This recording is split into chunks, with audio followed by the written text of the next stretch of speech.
Scrolling on down, you will see the closing out of your lease.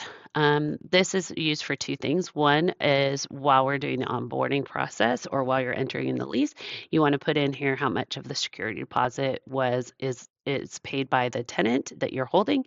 So for this instance, we're going to say that it was a $6,000 deposit, and that is what's being held by the landlord. After the tenant moves out, then you would put in here what date they moved out, how much of the deposit was refunded or withheld. And then we also suggest putting in here notes such as when the tenant gave notice, any other information about the tenant that you want to keep track of in this lease, to make sure that if you need that information at a later date.